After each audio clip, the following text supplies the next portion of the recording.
We're a month into the legislative session, and things are already moving quickly.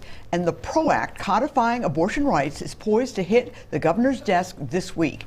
And the governor is proposing also, in other news, in other developments, proposing sending most of you a $1,000 or $2,000 check amongst the many proposals that are out there at the legislature. Joining me now to break it all down, and there's a lot to break down, Democrat Abou Amara and Republican Amy Koch. For both of you, the abortion passed by one vote in the Senate.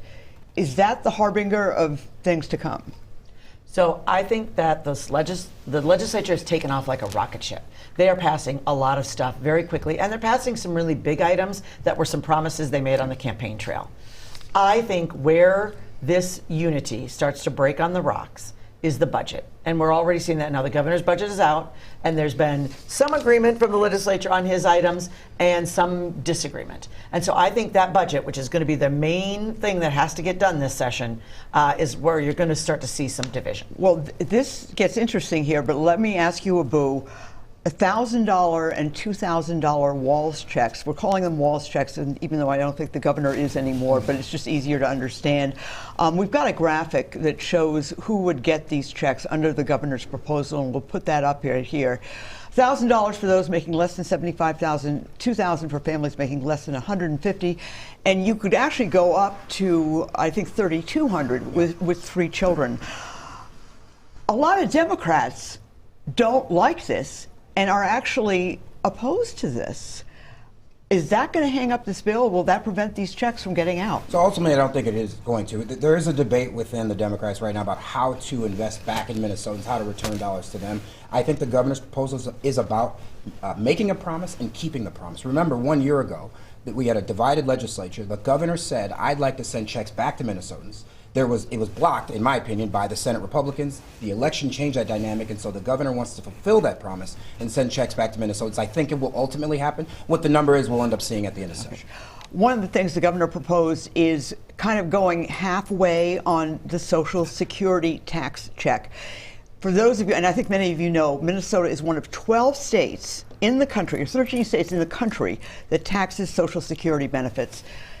Is what the governor did enough, Amy? No, it's not enough. And in fact, besides the kind of cutoff on the Walz checks, which will hurt a lot of small businesses, by the way. $75K is a lot of money, but if you're a small business, you run your finances through your personal income taxes, you're going to get hit very hard with the Walz tax proposals. And I really want to see Republicans talking about that. Besides not getting the Walz checks, there's tax hikes here that are going to hit small businesses in a big way, and then the Social Security benefit.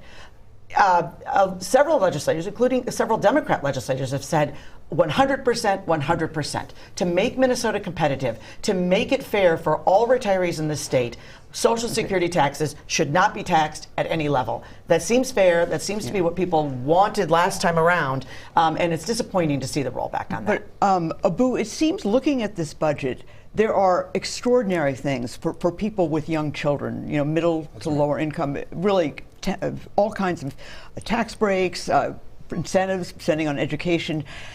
A little less so for people who might be upper middle class, have some money, and also for seniors. And I'm sticking to that, even though the governor's proposing eliminating part of that tax on Social Security. Well, when it comes to Social Security, I actually think that's a negotiating position. And so I think the governor is going into legislative session saying, we know this is going to be a part of the end game, and he's leaving it up to the legislatures. Remember, the legislators fund the government. They decide what taxes are going to be imposed on people. And so this is a negotiation position. It might be ultimately we end up at 100%, but if that's the case, the governor wants to make sure that's a collaborative process and him not just saying, you're going to listen to me. We've had I just want to move on here. We had a devastating story over the weekend. Obviously, those tapes released in Memphis showing this brutal beating.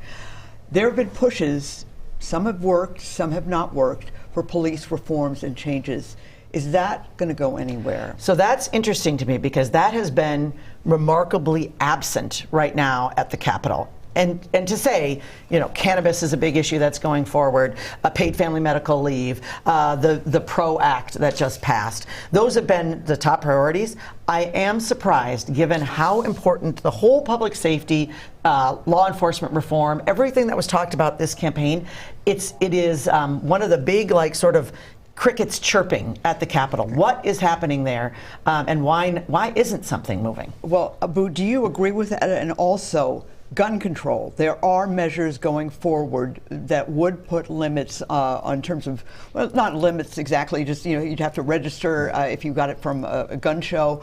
What do you think of the chances of that passing? Because that has been kicked around year after year after year. So both on public safety and on guns, I think things happen. First, on public safety. Let's remember the Democrats last year proposed a $300 million package that had all kinds of reforms, and it was blocked by the Senate Republicans. So Democrats, it's a copy and paste. I don't think we can walk and chew gum at the same time. You will see Democrats put forth a proposal this session on public safety. When it comes to guns, this is an issue that resonated again in the suburbs. Where did Democrats do the best this election? It was in the suburbs. That's why we have a trifecta. And when you poll common sense gun safety policy reform, it's through the roof. And so you're going to see Democrats take action on that as well. I'm hearing in my ear that I have to wrap one quick question. Yes or no, will this legislature come through with a lot of these big proposals? Will we see big laws passed this session? Absolutely.